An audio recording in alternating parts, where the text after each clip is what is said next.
Study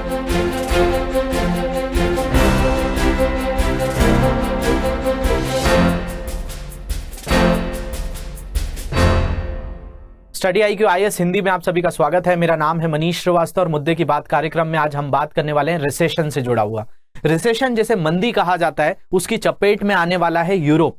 आप सोच रहे होंगे यूरोप जो इतना समृद्ध देश है, विश्व भर की वैश्विक अर्थव्यवस्थाओं में काफी आगे आता है ये, और ये कैसे जो है मंदी की कगार पर खड़ा हुआ है, तो इस चीज को समझने की कोशिश करेंगे। और भारत का इस पे क्या जो है, भारत कहाँ खड़ा होता है, भारत का क्या स्टैंड है अभी, और भारत की अर्थव्यवस्था भी किस स्थान पर है, उससे भी जुड़ा हुआ ये मुद्दा हुआ है।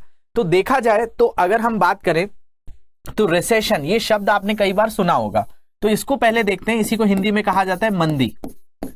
तो ये ऐसा दौर होता है जब किसी की भी GDP जो होती है, सकल घरेलू उत्पाद जो होता है, वो नेगेटिव में पहुंच जाए, मतलब वो ऋणात्मक होते जाए, वो नीचे गिरता जाए। किसी जगह पर इन्फ्लेशन मतलब महंगाई जो है वो बहुत तेजी से बढ़े, वहां पर लोगों की आय जो है, मतलब इन्फ्लेशन की बात करें तो इन्फ्लेशन बहुत तेजी से बढ़ने लगे, मतलब महंगाई।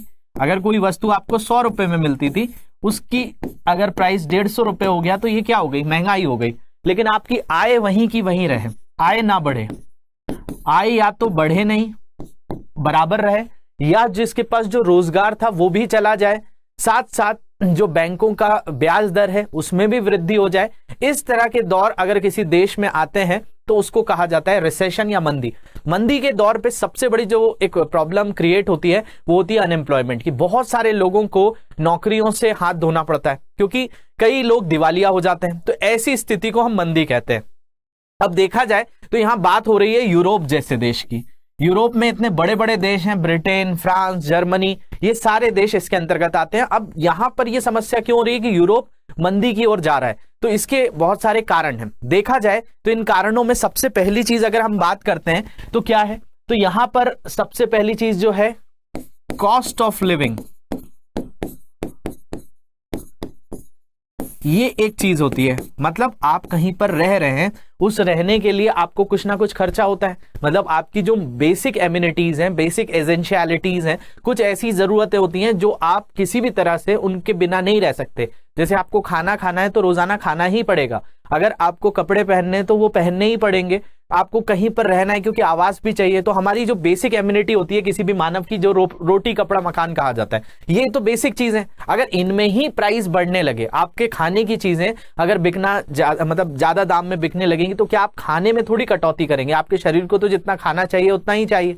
अगर हम भारत की स्थिति देखें, भारत में भी ऐसी ऐसी कई चीजें अब महंगी हो गई हैं कि जो किसी भी तरह से कटौती नहीं की जा सकती। मतलब कई चीजों में लग्जरी होती है कि हम ये चीज ना उपयोग करें, लेकिन जैसे भारत में एक समय पे आटा जो हुआ करता था 22 से 40 रुपए हो चुका है। तो ये एक ऐसी छोटी छोटी सी चीजें हैं, लेकिन ये क्या करती हैं, एक आम व्यक्ति की जिंदगी को काफी ज्यादा प्रभावित करती हैं। तो रिसेशन वही दौर होता है, भारत भी इसकी चपेट में आ सकता है, लेकिन भारत के थोड़े से जो है बोला जाए कि स्थिति बेहतर है यूरोप के देशों से। उसके दूसरे कारण है, उस पर भी बात करेंगे, लेकिन अभी हम बात कर रहे हैं यूरोप की। तो यूरोप में जो कॉस्ट ऑफ लिविंग है, मतलब अभी कोई जाकर यूरोप के किसी देश में रहेगा तो वहां पर रहने का जो कॉस्ट है, उसका रेंट जो है वो बढ़ चुका है। वहां पर जो खाने पीने की चीजें हैं उनके दाम बढ़ चुके हैं।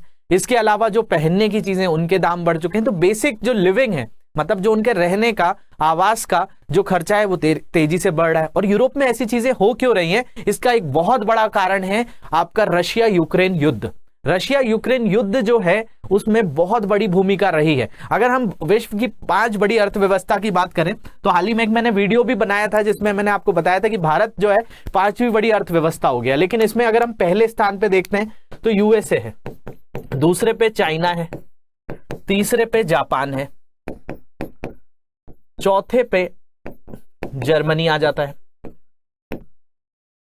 5वें पे भारत आ चुका है, और 6वें पे यूके है, यूनाइटेड किंगडम्स। तो अगर हम यूरोप की बात करें तो यूरोप यहां पर हमने ब्रिटेन को तो पछाड़ ही दिया है, तो ब्रिटेन हमसे पीछे ही है। लेकिन हमसे ऊपर कौन है, जर्मनी। तो जर्मनी की भी जो अर्थव्यवस्था है वो काफी ज्यादा प्रभावित हो रही है। मतलब यूरोप में जर्मनी अभी सबसे बड़ी अर्थव्यवस्था के तौर पर जाना जाता है, लेकिन यहाँ की भी अर्थव्यवस्था जो है बहुत ज्यादा प्रभावित हो रही है, क्योंकि अगर देखा जाए तो जर्मनी पूरी तरह से निर्भर है नेचुरल गैस के ऊपर। और नेचुरल गैस कहां से लेता है, वो लेता है रशिया से। अब रशिया ने क्या किया है, युद्ध पे इतने सारे सैंक्शंस तो लगाए हैं उसको, वहां की परिस्थितियों को, रशिया जो यूक्रेन युद्ध था इसमें कई यूरोप के देशों ने यूक्रेन का साथ दिया था। अब उस चीज का कि इतने लंबे युद्ध के बाद अब कोई सैंक्शन नहीं लगाना चाह रहा है। अब कोई यूरोप का देश आपको ये बोलता हुआ नहीं दिख रहा होगा कि रशिया के ऊपर सैंक्शन लगाओ। इवन यूक्रेन भी ऐसे कोई बोलता हुआ नजर नहीं आ रहा है, क्योंकि अभी पूरी की पूरी चीजें जो है एक तरीके से रशिया ने यहां पे स्थिति का फायदा उठाया है, नेचुरल गैस के दाम बढ़ाए। अब आने वाली है ठंड, और ठंड में अगर हम यूरोप के, जर्मनी की बात करें, फ्रांस की बात करें, जितने भी बड़े बड़े देश हैं, इटली की बात करें, इनको चाहिए होती है नेचुरल गैस। और नेचुरल गैस केवल ऐसा नहीं है कि हमारे यहां जैसे कि गाड़ियों को चलाने के लिए इस्तेमाल किया जा रहा है कि पेट्रोलियम हम बाहर से खरीदते हैं, इनको इंडस्ट्रीज में भी गैस चाहिए, इनको घरेलू चीजों के लिए भी गैस चाहिए, इनको हर तरीके के जो भी वहां पे काम होते हैं उसके लिए नेचुरल गैस चाहिए होती है। और ठंड में इनकी डिमांड काफी बढ़ जाती है। क्यों बढ़ जाती है? वहां का तापमान काफी कम होता है। अब ऐसी कंट्रीज में रहने के लिए आपको पूरे समय जो है क्या यूज करने होते हैं, एयर कंडीशनर्स को यूज करना होता है। तो ये जो चीजें होती हैं ये नेचुरल गैस पे निर्भर करता है, और नेचुरल गैस उनको रशिया से ही चाहिए, और रशिया से कम दामों में मिलता था, लेकिन रशिया ने दाम बढ़ा दिए हैं। तो अब किसी भी चीज के अगर दाम बढ़ेंगे तो क्या होगा? दाम बढ़ने से महंगाई बढ़ेगी, महंगाई तो बढ़ ही रही है, युद्ध का संकट भी इतने ज्यादा जो है ये रहा है, और साथ साथ क्या हो रहा है, आय जो है वहीं पर सीमित है, नौकरियां कम होती जा रही हैं, बैंकों ने भी अपने जो रेट्स हैं उनको भी बढ़ाना चालू कर दिया। तो ये सारे कारण जो है यूरोप को किस ओर धकेल रहे हैं? ये उस ओर धकेल रहे हैं जहां पर रिसेशन जैसी चीज होती है। भारत भी इस चीज से उभरा है, क्योंकि हमने एक समय पर 40 जो बैरल में खरीदा जाता है, 40 से 140 में भी खरीदा। भारत ने 100 जो बैरल है उसमें ज्यादा खरीदा है। तो हमारे भारत में भी ऐसी स्थितियां रही हैं, लेकिन यूरोप को ऐसे संकट से पहली बार गुजरना पड़ रहा है। तो यूरोप जो है बढ़ रहा है, क्योंकि हमने अभी ब्रिटेन को तो पछाड़ ही दिया है इकोनॉमी में, और जर्मनी जो है वो भी प्रभावित हो रहा है। तो ये प्रभावित क्यों हो रहा है? तो सबसे पहली चीज जो है, यूरोपियन सेंट्रल बैंक जब भी महंगाई बढ़ती है तो इन्फ्लेशन बढ़ने पे क्या करते हैं, जैसे हमारा रिजर्व बैंक है तो आरबीआई क्या करता है, RBI repo rate, reverse repo rate में चेंजेस कर देता है। तो इन्होंने भी क्या किए हैं, जो इंटरेस्ट रेट्स हैं वो बढ़ा दिए हैं। ये कोई भी देश जो होता है वो अपनी महंगाई से लड़ने के लिए क्या करता है, वहां की ब्याज दर बढ़ा देता है कि लोग जो हैं अब कम खर्च करें, जो लोगों की परचेजिंग पावर पैरिटी है उसको थोड़ा सा नीचे गिरा दिया जाए। अगर लोग कम खर्च करेंगे तो महंगाई अपने आप धीरे धीरे नीचे आएगी। तो बैंक भी यही करता है। तो यूरोपियन सेंट्रल बैंक ने यही चीज करी है। तो इससे क्या हो रहा है, ये क्यों हो रहा है? तो क्योंकि इन्फ्लेशन बढ़ रहा है, मतलब महंगाई तेजी से बढ़ रही है, तो उसको कम करने के लिए बैंकों ने क्या किया, इंटरेस्ट रेट्स को बढ़ा दिया। अब जब इंटरेस्ट रेट बढ़ता है तो इंटरेस्ट रेट बढ़ने से सबसे ज्यादा असर होता है जीडीपी पे, और नेगेटिव अगर जीडीपी पहुंच जाए, जीडीपी का मतलब होता है ग्रॉस डोमेस्टिक प्रोडक्ट,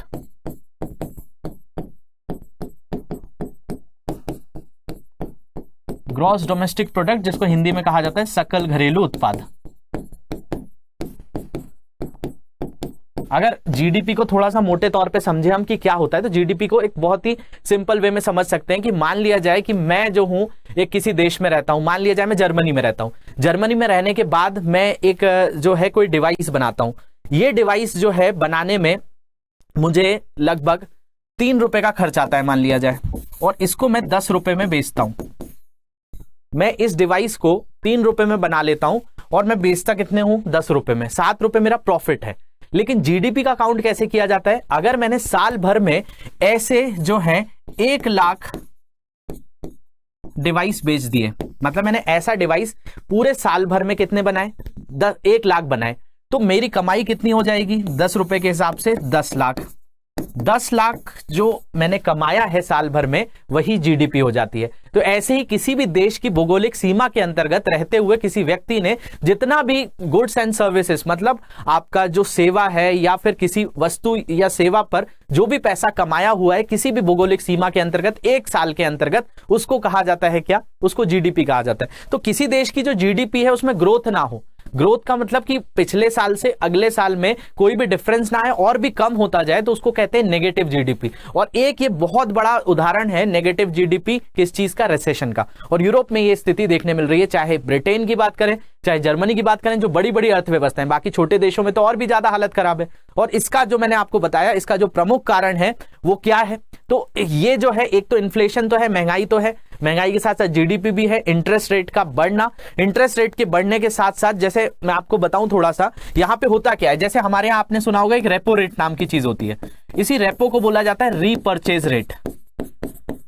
मुझे कमेंट सेक्शन में जल्दी से बताइए अभी भारत में रेपो रेट क्या चल रहा है, आप लोगों को पता हो तो। रेपो रेट का मतलब क्या होता है? रेपो रेट जो होता है ये आरबीआई से जुड़ा हुआ एक टर्म है। देखिए रेपो रेट में ये चीज होती है कि भाई आरबीआई क्या करती है, आरबीआई किसी बैंक को उधार में जो पैसा देती है, मतलब बैंकों के पास भी कई बार ग्राहकों को पैसे देने के लिए नहीं होते, तो वो किससे उधार मांगती है? वो आरबीआई से उधार मांगती है, और आरबीआई जो है उसको कैश देता है, और आरबीआई जो है कैश देने पर उसको इंटरेस्ट किसको देना पड़ता है? आरबीआई को। मतलब आरबीआई पैसा देगा, और आरबीआई जो पैसा दे रहा है, आरबीआई यहां पैसा दे रहा है, तो बैंकों को क्या देना पड़ता है? इंटरेस्ट देना पड़ता है। तो जो इंटरेस्ट बैंक चुकाते हैं आरबीआई को, उसको कहा जाता है रेपो रेट। इससे ही एक दूसरी स्थिति होती है। दूसरी स्थिति कौन सी होती है? Reverse repo rate. Reverse repo rate में बैंक जो होते हैं वो क्या करते हैं? वो दे देते हैं आरबीआई को पैसा। मतलब कई बार जो महंगाई को कम करने के लिए क्या करता है, जो आरबीआई है वो रिवर्स रेपो रेट को बढ़ा देता है। रिवर्स रेपो रेट को अगर आरबीआई बढ़ा देगा तो बैंक को लगेगा कि भाई हम पैसा आरबीआई के पास रखते हैं और आरबीआई से इंटरेस्ट लेते हैं। तो कई बार महंगाई को जो है कंट्रोल करने के लिए रिवर्स रेपो रेट में भी आपको दाम बढ़ते हुए दिखेंगे। तो ये जो चीज है, ये फ्लक्चुएशन जो है आरबीआई करता है। ऐसे ही सेम फ्लक्चुएशन कौन कर रहा है? तो यूरोप के अंदर जो कर रहा है वो है यूरोपियन सेंट्रल बैंक। और यूरोपियन सेंट्रल बैंक के इस तरीके के करने का अंदाजा लगाया जा रहा है कि लगभग 75 बेसिस जो पॉइंट है, मतलब लगभग 0.25% जो है ब्याज दर वहां पे बढ़ेगी। और ब्याज दर बढ़ेगी तो लोगों से क्या होगा? आप लोगों से जो भी, अगर किसी ने कोई चीज उधार खरीदी रखी हो, लोन पे ले रखी होगी, तो उनकी ईएमआई बढ़ जाएगी। ईएमआई बढ़ेगी तो मतलब उनकी आय तो नहीं बढ़ रही, खर्चे बढ़ रहे हैं, और खर्चे बढ़ेंगे तो वही तो चीज होती है जो रिसेशन कहलाता है। तो ये सारी चीजें इससे ही जुड़ी हुई हैं। और इसका मैंने आपको प्रमुख कारण जो बताया था कि अगर हम देखते हैं यहां पर, तो जर्मनी जो है यूरोप का ही एक देश है, और यूरोप में भी ये आर्थिक तंगी जो है आ रही है। भारत अभी यूके को पछाड़कर 5वीं अर्थव्यवस्था बन ही चुका है, और इसका एक बहुत बड़ा जो कारण है वो है एनर्जी क्राइसिस। और एनर्जी क्राइसिस क्यों हो रहा है? क्योंकि आपका युद्ध जो चल रहा है वो यूक्रेन और रशिया के बीच में चल रहा है। अब रशिया ने जो है एक नेचुरल गैसेस का बहुत बड़ा रिजर्व है, इसके पास बहुत सारी नेचुरल गैस होती है, और ये किसको सप्लाई करता है? इसमें सबसे ज्यादा जो है जर्मनी इस पे निर्भर करता है। और जर्मनी को ही देखा जाए तो जर्मनी एक बहुत बड़ी अर्थव्यवस्था है, बहुत बड़ी एक इकोनॉमी है यूरोप के अंदर। यूके तो पीछे हो गया इंडिया से, लेकिन जर्मनी की अगर हम बात करते हैं तो पूरी तरह से निर्भरता किसके ऊपर है? तो निर्भरता है पूरा का पूरा नेचुरल गैस के ऊपर। इसके अलावा अगर हम बात करें तो यूरो जो है, अगर एक यूएस डॉलर अगर आप अभी सर्च करेंगे तो यूएस डॉलर लगभग अभी चल रहा है 79.84 रुपीज। और अगर आप एक यूरो को देखेंगे तो ये भी लगभग 17.9 रुपीस चल रहा है। तो अगर आपसे पूछ लिया जाए कि भाई एक यूरो कितने यूएस डॉलर के बराबर है, तो एक यूएस डॉलर लगभग 1.01 यूरो के बराबर है। मतलब दोनों में कोई अंतर नहीं रहा है। जैसे आपने सुना होगा कि रुपया बहुत नीचे गिर रहा है, वैसे ही कौन गिर रहा है? यूरो भी गिर रहा है। यूरो को अगर आप अमूमन देखेंगे तो 90 रुपए भी हुआ करता था, अभी जाके 80 के आसपास आ गया है, मतलब डॉलर के बराबर हो गया है। तो यूरोप की जो अर्थव्यवस्था थी वो काफी मजबूत हुआ करती थी, उनका यूरो मजबूत हुआ करता था, लेकिन वो भी नीचे हो रहा है। इसका एक बहुत बड़ा कारण जो है गैस प्राइसेस जो है 30% तक बढ़ा दिए हैं रशिया ने। अब रशिया भी इस चीज का अच्छे से फायदा उठा रहा है, क्योंकि रशिया पे जब युद्ध जब किया था रशिया ने, तो बहुत सारे सैंक्शंस लगाए थे, यूएस ने भी लगाए, बाकी यूरोप के देशों ने लगाए। तो ये जो चीजें हैं ये क्या हो रही हैं? घरेलू खर्च लोगों के बढ़ते जा रहे हैं, आय वहीं पर सीमित है। तो सारे देश, चाहे फ्रांस हो, चाहे इटली हो, चाहे ब्रिटेन हो, चाहे जर्मनी हो, पूरा यूरोप इससे त्रस्त होगा। अब जब त्रस्त होगा तो कैसी स्थिति होगी? इसी को तो रिसेशन कहा जाएगा। तो होप ये चीज आपको समझने आई होगी। इसके अलावा कोई डाउट्स है, सोशल मीडिया हैंडल पे मुझसे जुड़ सकते हैं। इस लेक्चर की पीडीएफ यहां से टेलीग्राम ग्रुप से आप लोग डाउनलोड कर सकते हैं। तो होप चीज आपको समझने आई होगी। Thank you very much for watching this. Have a great day.